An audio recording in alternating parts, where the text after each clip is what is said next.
네, 오늘 하나님 주시는 말씀 보겠습니다. 갈라디아서 6장 말씀 보겠습니다. 갈라디아서 6장 1절로 10절의 말씀입니다. 제가 말씀 읽겠습니다. 형제 자매 여러분, 어떤 사람이 어떤 죄에 빠진 일이 드러나면 성령의 인도하심을 따라 사는 사람인 여러분은 온유한 마음으로 그런 사람을 바로잡아주고 자기 스스로 살펴서 유혹에 빠지지 않도록 조심하십시오. 여러분은 서로 남의 짐을 져 주십시오. 그렇게 하면 여러분이 그리스도의 법을 성취하실 것입니다. 어떤 사람이 아무것도 아니면서 무엇이 된 것처럼 생각하면 그는 자기를 속이는 것입니다. 각 사람은 자기 일을 살펴보십시오. 그러면 자기에게 자랑거리가 있더라도 남에게까지 자랑할 것은 없을 것입니다. 사람은 각각 자기 몫의 짐을 져야 합니다. 말씀을 배우는 사람은 가르치는 사람과 모든 좋은 것을 함께 나누어야 합니다. 자기를 속이지 마십시오. 하나님은 조롱을 받으실 분이 아니십니다. 사람은 무엇을 심든지 심은 대로 거둘 것입니다. 자기 육체에다가 심는 사람은 육체에서 썩을 것을 거두고 성령에다가 심는 사람은 성령에게서 영생을 거둘 것입니다. 선한 일을 하다가 낙심하지 맙시다. 지쳐서 넘어지지 아니하면 때가 이를 때에 거두게 될 것입니다. 그러므로 기회가 있는 동안에 모든 사람에게 선한 일을 합시다. 특히 믿음의 식구들에게는 더욱 그렇게 합시다. 아멘. 하나님의 말씀입니다. 오늘 성령에다 심은 사람이라는 제목으로 여러분과 하나님의 말씀 나누도록 하겠습니다. 제가 20대에는 30대 초반에도 그랬는데 결혼하기 전까지는 등산을 참 좋아했습니다. 산에 가는 거 되게 좋아해서 시간이 있을 때마다 쉬는 날에 산에 많이 갔거든요. 한 20대 후반 정도 되었던 것 같아요. 그때 제가 한번 여름 휴가 때 지리산을 종주해야겠다 그런 생각이 들었습니다. 근데 이제 지리산 종주가 이제 하루에 할 수 있는 일이 아니잖아요. 한 사흘 정도 해야 되는 일이라 이제 혼자 가면 너무 심심하고 외로우니까 제가 친한 후배를 꼬셨습니다. 그분이 의정부에서 목회하시는 고상원 목사님이라는 목사님이세요. 저랑은 제일 이제 가까운 후배이신데 가자고 하니까 고상원 목사님 그때는 뭐 청년이었지만 뭐 이렇게 산을 저처럼 많이 가지는 않았는데 원체 놀러 다니는 거 좋아하니까 따라 나섰어요. 그래서 같이 갔습니다. 지리산 종주가 사흘을 해야 돼요. 보통 사흘을 해야 되는데 그러니까 이제 산에서 이틀을 자야 되거든요. 대피소라는 데가 중간중간에 있어서 대피소에서 이틀을 자면서 그렇게 해야 돼요. 그것도 다 예약을 하고 그렇게 갔죠. 이제 하루를 이제 출발을 했습니다. 그래서 둘이서 이제 큰 배낭을 메고 거기에다 이제 사흘치 식량까지 다 싸가지고 또 밥해 먹을 도구까지 다 싸가지고 이제 산을 걷는데 그래서 첫째 날 하루 종일 걸어가지고 우리가 첫날 묵을 수 있는 대피소에 도착을 했어요. 그래서 거기서 밥을 해 먹고 이제 자고 일어났는데 이 후배가 이렇게 아침을 먹을 때 이렇게 표정이 영 안 좋더니 저한테 하는 얘기가 무릎이 안 좋다는 거예요. 무릎이 아프다고 그렇게 얘기를 했어요. 근데 제가 알거든요. 이게 산에서 무릎이 아프거나 이렇게 되면 문제가 심각해요. 그게 걸을 수 있을 때나 내려갈 수 있는 거지 만약에 완전히 이게 못 움직이게 되면 그냥 산에서 이렇게 고립되는 거니까 그러니까는 그냥 그렇게 억지로 가자고 할 일이 아니라서 포기하자 그러면 종주는 이번에 포기하고 빨리 산을 내려가자 그렇게 해가지고 그냥 그날 아침 먹고 하루밖에 못 걷고 이제 내려가는 거예요. 둘이서 이제 산을 내려가는데 제일 빠른 길로 내려갔는데 저도 처음 가보니까 그냥 빠른 길로만 내려갔지 그 길이 얼마나 험한지는 잘 몰랐던 거예요. 근데 생각보다 내려가는 길이 굉장히 험해서 이 친구가 무릎도 아픈데 내려갈 때 무릎이 더 이렇게 부하를 많이 받잖아요. 그래서 나중에는 이렇게 굉장히 힘들어졌어요. 제가 이제 방법이 없어서 마음 같아서는 업고 내려가고 싶은데 등치가 저희 2배거든요. 180도 넘고 도저히 제가 이 친구를 업고 업어도 땅에 다리가 닿을 거예요 아마. 그러니까 업는 게 거의 의미가 없는 수준이라 그래서 그 친구를 업지는 못하고 배낭을 제가 다 졌죠. 배낭을 거기 혼자 너는 힘드니까 그냥 맨몸으로 내려오고 제가 배낭을 하나는 앞으로 하나는 뒤로 메고 배낭 2개를 메고 그렇게 내려왔습니다. 그러면서 이제 우리 고 목사님은 그때 쩔뚝거리면서 뒤에서 이제 쫓아오고 저는 배낭 2개를 메고 막 진짜 죽을뚱살뚱 너무 힘들어가지고 죽을뚱살뚱 내려왔어요. 이제 거진 다 내려왔는데 너무 힘이 든 거예요. 이게 진짜 저 뒤에서는 쩔뚝쩔뚝 걸으면서 이제 따라오고 있고 너무 힘들어가지고 나중에는 너무 짜증이 나가지고 배낭 2개를 다 집어 던지고 제가 뒤에다 대고 막 소리를 쳤거든요. 아, 왜 따라와가지고 이 고생을 하게 막 이러면서 제가 막 소리를 치고 내가 짜증을 냈던 기억이 있습니다. 성격이 더럽죠, 아주. 근데 제가 우리 얼마 전에 그 텔레비전 프로그램 중에 그런 프로그램이 있었죠. 이게 특수부대 대원들이 다 이제 전역한 분들이 나와가지고 부대의 명예를 걸고 막 이렇게 뭐 하는 프로그램이 이렇게 있었잖아요.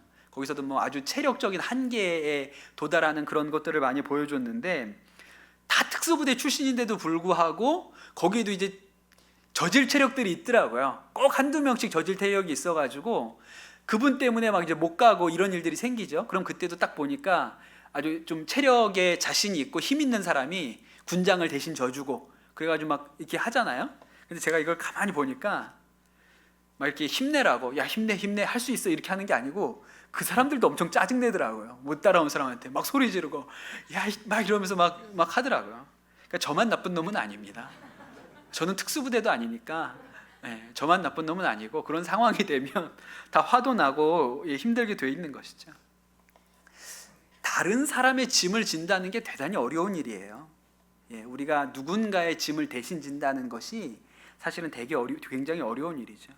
사실 우리가 생각하기에 내 인생 하나의 짐도 벅차잖아요. 그렇지 않습니까? 내 인생에 내 짐 하나 지는 것도 벅차요. 요새 이제 결혼 안 하고 혼자 사는 분들이 많아지고 있는 추세죠.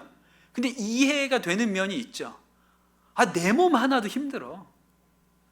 근데 내가 이 나이에 결혼을 해가지고 또 다른 사람까지 챙기면서 사는 인생이 너무 나는 고달플 것 같아. 그러니까 이제 나는 결혼은 안 할래. 이렇게 생각하는 분들이 있는 것도 충분히 이해가 됩니다. 남의 짐을 진다는 건 진짜 어려운 일이에요. 근데 오늘 우리가 읽은 갈라디아서 이 마지막 장 6장의 핵심 말씀이 2절에 보면 뭐라고 나오냐면 서로 남의 짐을 져 주십시오. 그렇게 하고 있어요. 그런데 이제 오늘 본문은 좀 잘 이해해야 되거든요. 6장을 읽어보면 구절구절이 되게 좋은 말씀이고 약간 좀 따로따로인 듯한 느낌이 들어요. 한 구절 한 구절이 다 좋은 말씀이기는 한데 약간 중구난방인 느낌이 있어요. 근데 맥락을 잘 이해해야 합니다. 여기서도 이제 서로 짐을 지어주라, 남의 짐을 서로 져 주십시오라고 그렇게 2장에 얘기하는데 여기서 말하는 남의 짐이 뭔지를 잘 이해해야 돼요. 그냥 이 짐은 단순히 누가 힘들고 어려울 때 그 사람을 도와주어라, 누가 이제 어려운 처지, 뭐 경제적으로나 뭐 이렇게 어려운 때에 도와줘라 이런 얘기가 아니거든요. 맥락을 잘 이해할 필요가 있습니다. 먼저 사도 바울이 쓴 편지, 갈라디아서 첫 번째 편지인데 사도 바울이 편지를 쓸 때는 그 마지막 부분에는 인생에 대한 구체적인 지침을 줘요. 예를 들어서 앞부분에는 그 어떤 원리에 대해서, 십자가 복음이면 십자가 복음의 일반적인 원리에 대해서 설명하는 얘기가 앞부분에 나오고요. 뒤에 가면 그것을 우리 구체적인 삶에 어떻게 실천할지에 대한 이야기를 하거든요. 예를 들어서 뭐 부부 사이에는 이렇게 하십시오. 아니면 종과 주인 사이에는 이렇게 하십시오. 이렇게 아주 구체적인 방법을 설명하는데 오늘 말씀도 그런 실천적인 부분이 이제 마지막 장에 나오는 거예요. 1절이 되게 중요하거든요. 1절을 잘 이해해야 나머지 절들이 가지고 있는 맥락을 이해할 수가 있습니다. 1절에 뭐라고 나오냐면 같이 다시 한번 읽어볼까요? 1절 읽겠습니다. 시작. 형제 자매 여러분, 어떤 사람이 어떤 죄에 빠진 일이 드러나면 성령의 인도하심을 따라 사는 사람인 여러분은 온유한 마음으로 그런 사람을 바로잡아주고 자기 스스로 살펴서 유혹에 빠지지 않도록 조심하십시오. 그랬어요. 1절이 굉장히 중요한데요. 1절에 보면 특정한 상황이 주어져 있어요. 어떤 상황이죠? 어떤 사람이 어떤 죄에 빠진 일이 드러나면이라는 상황이 주어져 있어요. 오늘 말씀의 전체의 맥락은 이것이 전제예요. 여기에서 무거운 다른 사람의 짐을 져주라고 할 때 그 짐은 그냥 먹고 사는 어려움에 대한 이야기가 아니라 그 사람이 어떤 죄에 빠져 있는 것, 그것이 짐인 거예요. 네, 그것을 이해해야 됩니다. 바로 그럴 때 성령의 인도하심을 따라 사는 사람은 그 사람을 온유한 마음으로 바로 잡아주는 일을 해야 된다는 거예요. 그게 짐을 져주는 거예요. 그러니까 뭐 이렇게 어려울 때 도와주고 돈 떨어졌을 때 몇 번 뭐 이렇게 좀 봉투도 하나 주고 이런 얘기를 하는 게 아니고 그런 맥락에서 이야기하는 것이 아니고 어떤 사람이 죄에 빠져 있을 때 내가 정말 성령에 속한 사람이라면 온유하게 그 사람에게 잘 이야기해서 그 사람이 더 이상 죄에 빠져서 살지 않도록 끌어내 주는 것이 짐을 나눠지는 것이라고 이야기하는 것입니다. 그리고 나서 한 가지 더는 그 일을 할 뿐만 아니라 또 성령의 사람은 그렇게 누군가를 죄에 빠지지 않게 도와주면서 스스로도 나는 그런 문제가 없나, 나에게는 그런 잘못이 없나를 이렇게 되짚어 봐야 한다고 이야기하는 것이죠. 그렇게 하면 우리 안에 그리스도의 사랑의 법이 이루어질 것이라고 이야기했습니다. 그게 사랑이라 그랬어요. 그러니까 사도 바울이 전에도 한번 이야기했죠. 자유를 가지면 너는 뭐 할 거냐라고 물어보면 우리는 자유 가면 여행 갈래요, 놀러 갈래요, 제가 좋아하는 뭐 할래요 이렇게 생각하는데 사도 바울은 자유를 가지고 육체의 욕망을 채우는 데 쓰지 말고 사랑으로 섬기라 그랬잖아요. 근데 그 사랑 중에 최고가 아주 복된 사랑의 방식이 죄에 빠진 자가 있으면 그 죄에서 빠져나오도록 도와주는 것이라고 이야기하는 것이죠. 그런데 여러분, 사실 뭐 당연한 말씀인데 누가 죄에 빠져 있을 때 그 죄에 빠진 자를 우리가 이렇게 잘 얘기해서 더 이상 죄 짓지 않고 그 죄의 굴레에서 빠져나오게 하는 일이 당연히 좋은 일이죠. 그런데 실제로 이런 일을 하잖아요.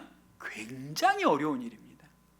누군가가 죄에 빠져 있을 때 그 죄에 대해서 다룬다, 우리가 이야기한다 하는 일이 굉장히 어려워요. 배낭 대신 져주는 건 훨씬 쉬운 일이에요. 그런데 누군가에게 죄의 문제를 내가 이렇게 설득하고 권면해서 죄로부터 그 사람이 나오게 한다? 진짜 어려운 일이죠. 제가 청소년 사역을 오래 하다 보니까 이제 아이들이 이런저런 죄를 짓고 걸리는 일이 생겨요. 학교에서도 그런 일이 생기고, 또 교회 안에서도 이제 아이들이 어떤 죄의 문제 때문에 이렇게 그것들이 드러나는 일이 생기거든요.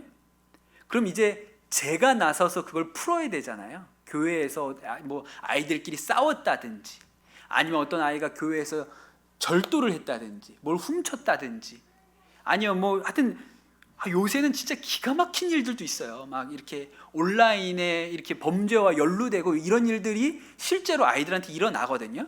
그런 일들을 겪죠. 그러면 이제 제가 그 문제를 풀어야 돼요. 그게 대단히 어렵습니다. 솔직히 그 아이한테 이제 그 죄에 대해서 책망하고, 또 부모님한테 이 아이가 지은 죄에 대해서 얘기하고, 또 피해자가 있을 경우에 그 피해자에 대해서도 그 피해를 이렇게 그분이 잘 이제 넘어설 수 있도록 돕고, 이런 일을 중간에서 중지하는 일이 굉장히 어려워요. 그래서 솔직히 어떤 마음이 있냐면, 아이 자식 왜 걸렸어? 그냥 걸렸기 때문에 이걸 처리를 해야 되니까, 안 걸리고 모르고 넘어갔으면 편한데 걸린 걸 어떻게 해요? 그러면 이제 해야 되잖아요. 이거를 다루어야 된다고요. 진짜 이게 외면하고 싶어요. 이 일을 제가 그 부모님한테 가서 얘기하고, 또 피해당한 사람이 있으면 피해당한 부모님한테 가서 얘기하고, 그러니까 여기 가서 그냥 다 이렇게 하면서 하여튼 이 문제를 풀고 이 아이가 다시 그 죄에 넘어지지 않도록 이렇게 하는 일이 대단히 어려운 일입니다. 그런데 그나마 이게 가능한 이유는 애들이니까 가능한 거예요. 아이들이니까 잘못했으면 잘못했다고 얘기를 하고, 그렇게 하면 안 된다고 다그치고 부모님 불러가지고 이 아이가 이런 죄가 있으니 이렇게 사랑으로 잘 양육하셔야겠습니다 이렇게 권면하고, 또 피해자한테는 얘가 어려서 아직 잘 몰라서 깊이 반성하고 있습니다, 선처를 좀 해주십시오, 용서를 해주십시오 이렇게 하는 게 아이니까 가능하거든요. 그나마 애들이니까 이건 좀 난 거예요. 그런데 어른들은 훨씬 어렵습니다. 어른들은 진짜 어려워요. 어른들 교우 중에 누구한테 어떤 문제가 있거나 죄가 있다고 생각해 보세요. 그런데 이거 처리하는 거 되게 어려워요.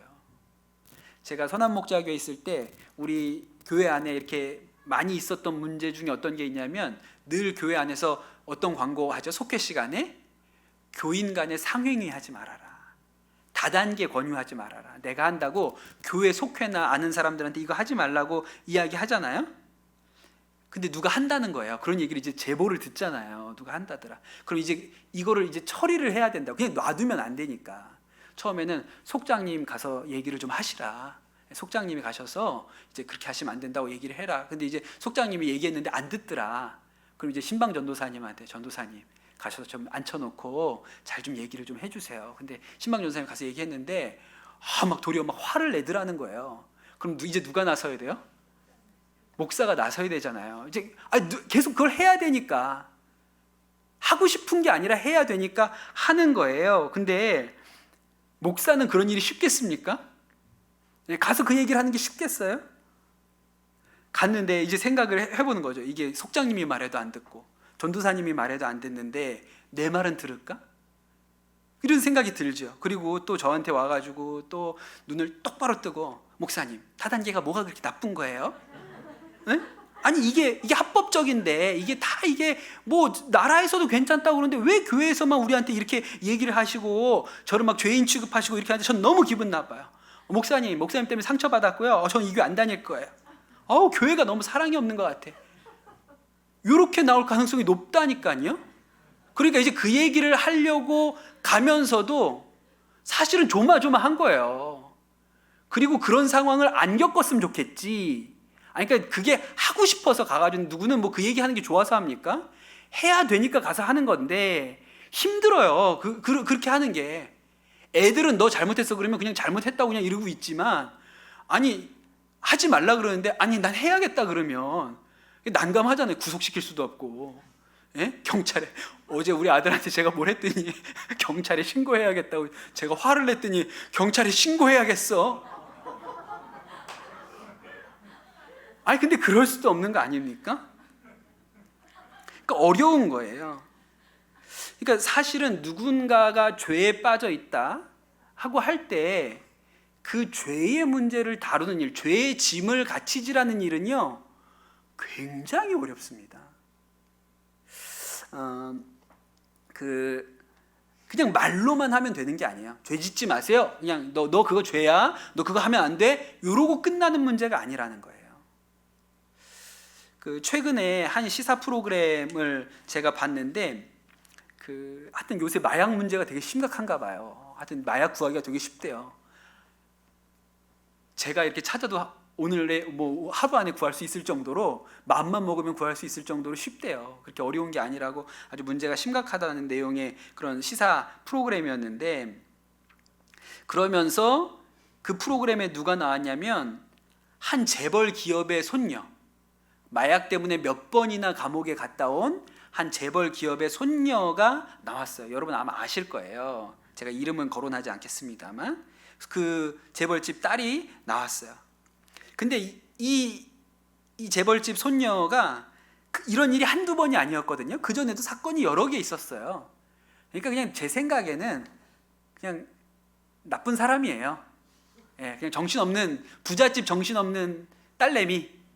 그냥 하여튼 귀하게 커가지고 그냥 생각도 없고 정신도 없는 그냥 딸내미라고 그냥 그렇게 생각을 하죠. 뭐 깊이 있게 생각도 안 하고. 그리고 또 좀 약간 악녀예요, 악녀. 이렇게 막 사고를, 그뿐만 아니라 여러 가지 사고를 치고 다녔기 때문에 그냥 트러블 메이커 정도라고 그냥 생각했어요. 근데 그 시사 프로그램에 나온 거예요. 최근에 이제 구속돼가지고 형을 살고, 이제 형을 다 살고 만기 출소를 한 거예요. 근데 그 시사 프로그램에 얼굴을 공개하고 나와가지고 내가 너무 잘못 살았고 이제 앞으로는 이렇게 살지 말아야겠다. 그렇게 후회를 많이 했다. 그래서 지금 이걸 재활하려고 노력을 하고 있다. 이런 얘기들을 했습니다. 그것도 대단하다. 이것도 뭐 시사 프로그램에 이렇게 자기가 동의해가지고 얼굴을 공개해서 자기가 이렇게 재활하는 과정에 대해서 이야기하고 이런 것도 대단하다. 이제 정신을 차렸나 보다. 그런 생각이 들었죠. 근데 그 영상 중에 이 철부지 딸이 나왔고 누가 같이 나왔냐면 아빠가 같이 나왔어요. 이게 마약을 완전히 끊어야 되는데 한 5년 동안은 완전히 약에 손을 대지 않아야 벗어났다 이렇게 생각을 하나 봐요. 한 5년 정도는 무슨 약에 대해서 전혀 손을 대지, 감기약이나 이런 것도 손대지 않아야 얘는 이제 약으로부터 완전히 벗어났구나 이런 게 드는 거예요. 그러니까 이 아빠가 어떻게 하냐면 직업이고 뭐고 다 포기하고 딸하고 그냥 딱 붙어서 사는 거예요. 못하게 하려고. 처음에 이 아버지가 그런 얘기를 하더라고요. 딸이 마약을 했다는 사실을 처음 알았을 때 자기도 뉴스를 보고 한 거예요. 너무 충격을 받았죠. 그리고 첫 번째 범죄였기 때문에 뭐 집행유예를 받고 감옥에 가지 않고 나왔습니다. 그런데 또 하는 거예요, 얘가. 이해가 안 되는 부모의 입장. 아니, 얘가 그렇게 재판을 받고도 정신을 못 차렸다고? 아니, 어떻게 그걸 또 하지? 반성을 안 한다고? 이게 이해가 안 되는 거예요. 그래서 이게 아빠로서 받아들일 수가 없으니까, 내 딸이 저러고 다닌다는 것을 받아들일 수가 없으니까 너무 이게 당혹스러웠다 그래요. 근데 누가 똑같은 얘기를 이 마약과 관련된 이제 일을 하는, 그러니까 마약을 파는 게 아니라 마약범을 잡거나 이게 마약에 빠진 사람들을 이렇게 치료해주는 일을 하는 분들이 똑같이, 모르는 분인데 두 분이 똑같이 한 얘기가 결국에는 가족도 포기하는 게 마약이라고. 그렇게 얘기를 하길래 너무 절망스럽기도 하고, 앞으로 이걸 어떡하나, 지금은 감옥에 있지만 나오면 얘를 어떡하나, 이런 고민이 들어서 이 아버지가 이걸 어떻게 해야 되는지를 공부하기 시작합니다. 우리나라에 그 마약 중독자를 재활시킬 수 있는 정신병원이 거의 없대요. 나와도 갈 데가 없대요. 받질 않아서. 그러니까 이 아버지가 나라도 공부를 해서 내 딸을 어떻게든 여기서 건져야겠다고 생각해가지고 공부를 한 거예요. 그리고 딸이 이제 출소하고 난 이후에는 아빠랑 24시간 같이 살고, 방 한 칸에. 왜? 방 나눠져 있으면 그 방에 또 몰래 들어가서 어떻게 할 줄 모르니까 그냥 가족이 그냥 한 방에. 그게 부잣집 아닐 거예요. 부잣집일 거 아니에요. 그죠? 근데 그냥 방 한 칸에 그 다 큰 딸하고 아빠가 그냥 딱 붙어서 하여튼 이 끊을 때까지, 이제 이겼다, 이제 우리가 더 이상 여기 안 넘어진다고 할 때까지 해보자고 그렇게 하더라고요. 남의 문제면 아이고 그 철부지, 아이고 저 정신 없어가지고 저 부잣집 저 딸내 손녀가 저게 아주 정신이 나갔구나, 그냥 그러고 끝날 수 있지요. 그런데 딸이면 그렇게 못하는 거예요. 딸이면 어떻게든 거기서 얘를 끌고 나와야지, 그 중독에서 어떻게든 얘를 살려야지, 이렇게 생각하는 거죠. 그러니까 아버지가 자기 인생 포기하고 딸의 죄짐을 벗기려고 달라붙잖아요. 그러니까 여러분, 누군가의 짐을 나누어지라는 얘기가, 죄에 빠진 누군가의 짐을 나누어지라는 얘기가 이런 얘기인 거예요. 그냥 단순하게 가가지고 이제 죄 짓지 마, 너 그거 나쁜 짓이야, 그거 하지 마 라고 얘기 한번 하면 끝나는 게 아니라 그 사람을 죄에서 구원하려고 자기가 진짜 짐을 지는 거예요. 다 포기하고 딱 달라붙어서.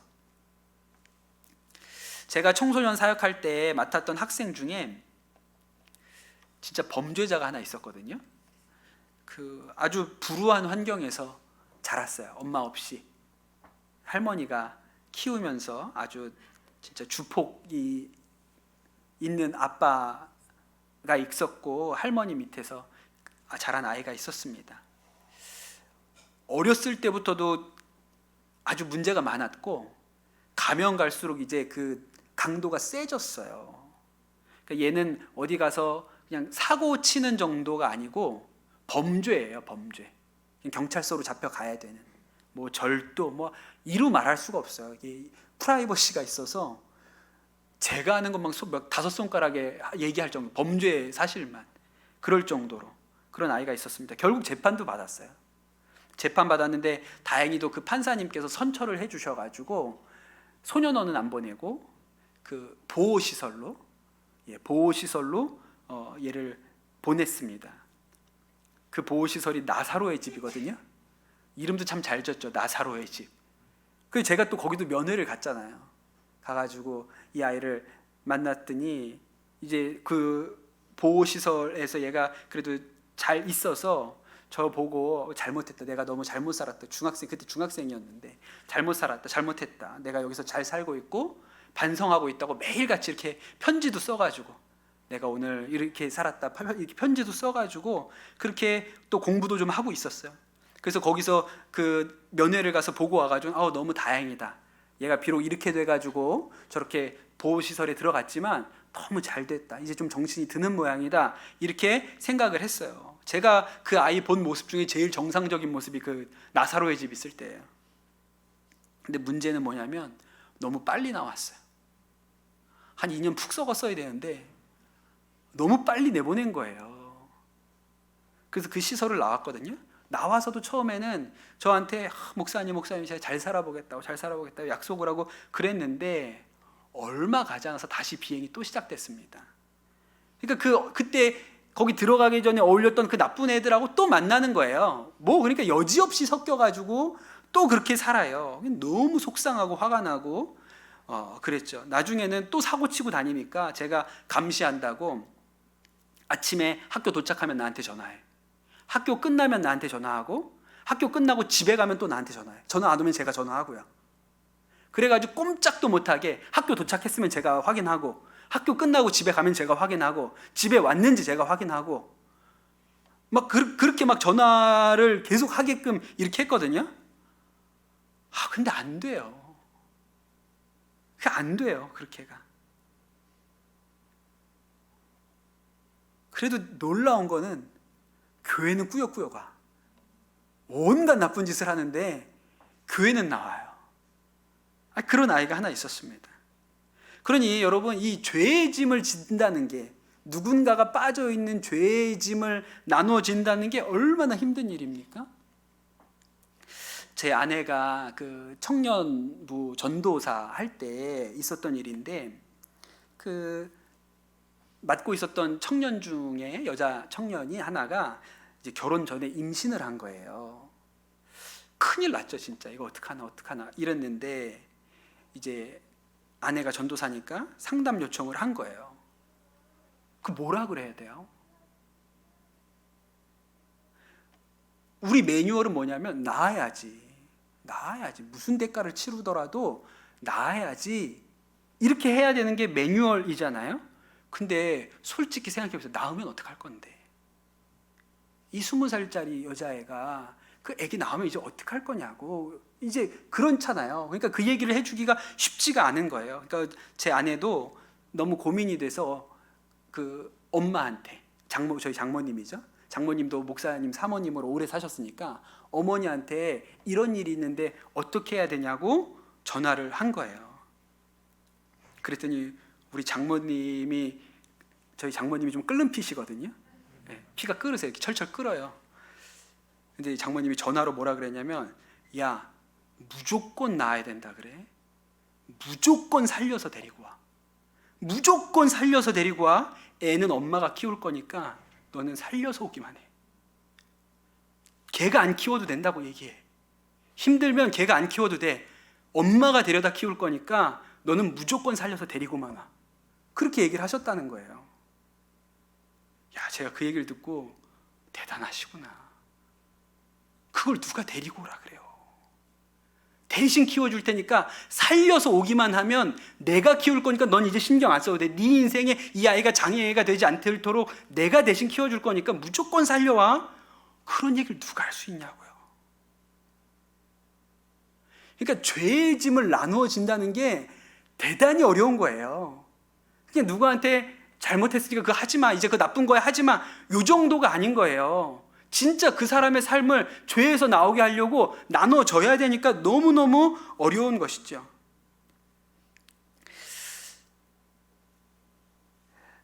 그런데 사실 그 우리가 이런 누군가의 죄의 문제를 직면했을 때, 누군가가 그렇게 죄의 문제를 겪고 있을 때 우리가 일반적으로 보여주는 태도는 그 죄짐을 내가 같이 지려고 하는 것이 아니고 대부분 죄인이네, 손가락질하고 정죄하고 아이고 이제 어쩌다 저렇게 했어, 그냥 그런 것이죠. 내 자식이라면 그렇게 하지 않을 때 어떻게든 끌어나오려고 할 텐데 대부분의 경우는 그냥 못 본 척하거나 모른 척하거나 그냥 아니면 그냥 아유 나쁜 녀석이네 그냥 그러고 마는 거예요. 그래서 예수님의 사람 그 제자 훈련 교재에 보면 그런 얘기가 있잖아요. 어려서 너무 불우한 환경에서 커가지고 그 포주한테 이렇게 팔려가서 매춘으로 살았던 어떤 자매가 있는데 그 사랑하는 남자를 만나가지고 더 이상 이렇게 살지 말자 그래서 도망을 칩니다. 그래서 완전히 다른 도시에 가서 아무도 모르는 데 가가지고 새롭게 인생을 시작을 한 거예요. 근데 이 자매가 마음속에 가지는 소원 하나가 그렇게 일요일날 교회 같이 가는 가정을 보면 부러웠어서 이 남자랑 이제 교회를 나가기 시작했죠. 그런데 이제 어쩌다가 이 여자의 과거가 이제 교인들 안에 이렇게 알려지게 되고 소문이 난 거예요. 그랬더니 이제 그때부터 이 부부를 대하는 교인들의 태도가 달라졌고 뒤에서 이제 수근수근 옛날에 그랬대. 어쩜 저렇게 와가지고 저렇게 뻔뻔하게 그냥 저럴 수가 있어. 이런 얘기들이 막 교인 안에게 돌아간 거죠. 결국 이 부부가 눈치를 채고 이제 여길 다닐 수가 없겠구나. 그래서 교회를 떠났고 나중에는 이 부부가 고립되어서 목숨을 끊었다. 그런 얘기가 그 제자훈련 교재에 나오지 않습니까? 그러니까 우리가 일반적으로 죄에 대하여 대하는 태도가 이런 거예요. 실제로는 같이 지는 것이 아니고 그 죄의 문제를 같이 지어서 끌어내려고 하지 않고 그냥 입에 좋은 얘기, 그냥 입만 가지고 정죄하고 험담하고 이런 일을 하는 것이죠. 그래서 사도 바울이 뭐라고 얘기하냐면 3절에 어떤 사람이 아무것도 아니면서 무엇이 된 것처럼 생각하면 그는 자기를 속이는 것입니다. 그렇게 얘기해요. 어떤 사람이 아무것도 아니면서 자기는 되게 의로운 척, 나는 죄가 없는 척, 저것들은 죄인이고 나는 괜찮은 척 그렇게 하면 자기를 속이는 거라 그랬어요. 그런 사람은 마치 자신이 대단하고 선한 거라고 생각하죠. 예수님이 딱 그런 사람을 찍어서 얘기한 거예요. 성전에 기도하러 온 세리와 바리새인 얘기를 하시잖아요. 그 바리새인이 뭐라 그랬습니까? 바리새인이 서서 하나님 앞에 하나님 감사합니다. 저는 남의 것을 빼앗은 적이 없고 불의한 자나 간음한 자 같지 않고 저 사람들과 다르고 이 세리와는 완전히 질적으로 다른 사람입니다. 저는 금식을 일주일에 2번씩 하고 소득의 11조를 바친 사람입니다. 이런 사람이 어떤 사람이라고요? 아무것도 아니면서 무엇이나 된 것처럼 스스로는 되게 의로운 척하고 자기를 속이는 자라고 사도 바울이 이야기한 것이죠. 4절에 뭐라고 얘기하냐면 그래서 각 사람은 자기의 일을 살펴보십시오 그렇게 얘기하고 5절에 사람은 각각 자기 몫의 짐을 져야 합니다 그렇게 얘기해요. 자기 몫의 짐, 아까는 남의 짐을 같이 지라 그랬잖아요. 근데 이번에는 자기 짐을 자기가 지라 그러거든요. 이건 무슨 말이냐면 다른 사람 볼 때 저 사람이 죄인인 것을 깨달았어요. 저 사람이 죄가 있구나. 그 문제를 볼 때 저 사람 정죄하지 말고 나는 괜찮은 사람인지 그거부터 질문해 보라는 거예요. 그게 자기 짐을 지는 거죠. 그러면 나는 괜찮은 사람인가? 나는 깨끗한가? 이렇게 질문해 보라는 거예요.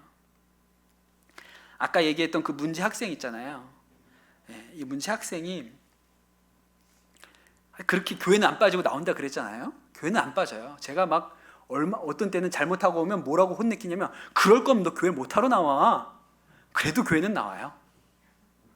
근데 얘가 또 교회에 와가지고 사고를 쳤는데 그 주일에 교회에서 누가 지갑을 잃어버렸어요. 저는 벌써 불안하죠, 마음이. 그래서 그 녀석부터 불렀죠. 잡아가지고 일로 와. 너 오늘 교회 와서 뭐 했어? 너 누구 가방에서 지갑 꺼냈어? 그랬더니 아니라는 거예요. 자기는 절대 그러지 않았다고. 솔직히 말해. 목사님이 안 속아. 솔직히 말해. 죽어도 아니라는 거야 자기는. 그래 알았어. 아니라는 걸 뭐 어떻게 해요. 증거가 없는데. 근데 CCTV가 있잖아요. 또 CCTV를 봤죠 가가지고. 아니긴 뭐가 아니에요 걔가 했는데. 그걸 뻔히 나온 거예요. 그래가지고 제가 또 전화해가지고 불러서 빨리 와. 목사님 방으로 빨리 와. 그래가지고 거기다 불러놓고 그냥 막 사무실에서 막 소리를 치면서 혼을 내켰죠. 네가 어떻게 나한테 이렇게 거짓말을 해? 어떻게 이러고 있어? 또 제가 이럴 거면 교회 나오지 마. 그래도 교회는 나와야겠대. 내가 얼마나 더 널 참아야 되냐?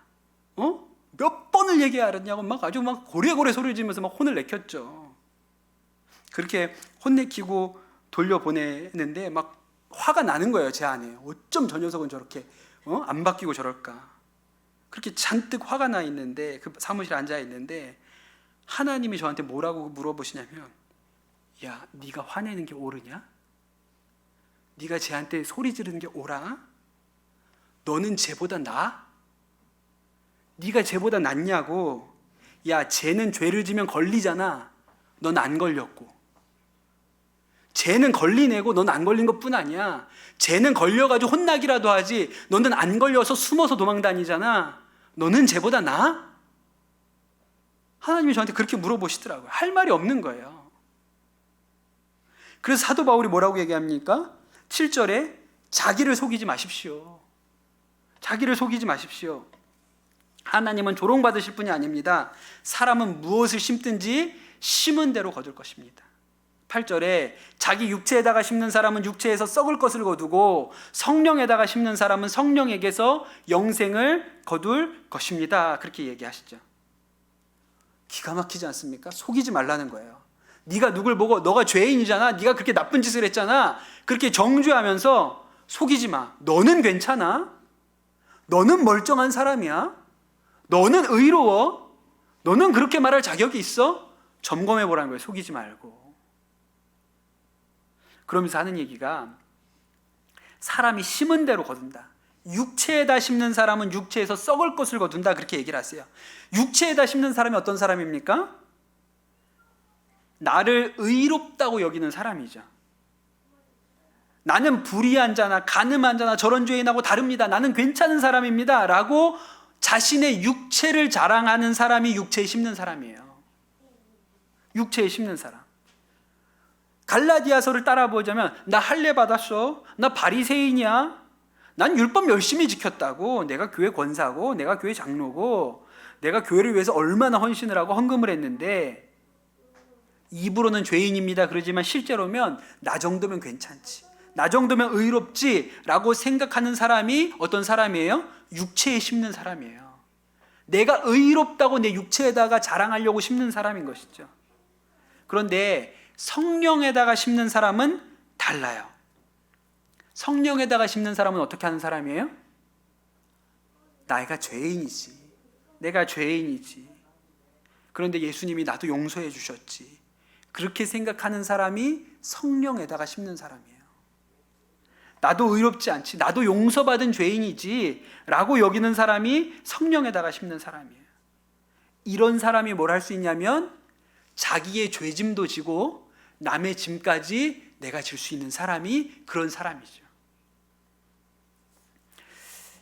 19.6%의 악마라는 책이 있습니다. 손광호 목사님이라는 분이 쓰신 책이에요. 좀 제목이 재밌죠.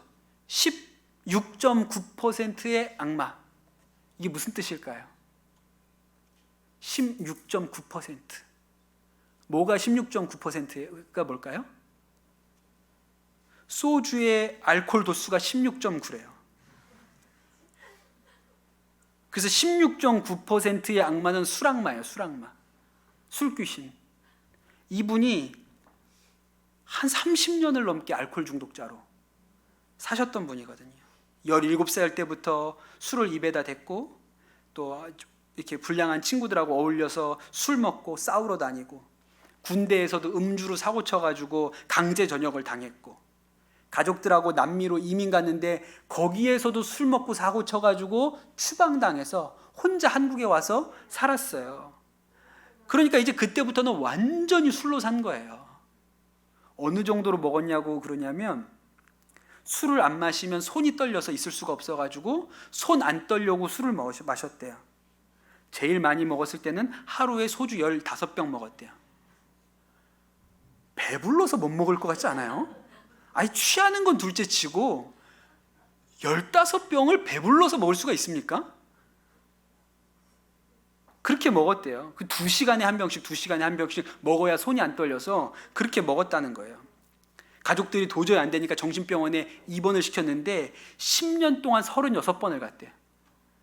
갔다가 탈출하고 못 있겠다고 또 난리치고 나오고, 그러니까 10년 동안 36번을 들락날락 하다가 마지막으로 그 정신병원에 입원해 있을 때 그날도 막 난동을 부리다가 붙들려 가지고 온몸이 침대에다 꽁꽁 이렇게 붙들려 가지고 못 움직이게 묶어 놓은 거예요. 근데 그렇게 침대에 묶여 가지고 이분이 예수님을 만납니다.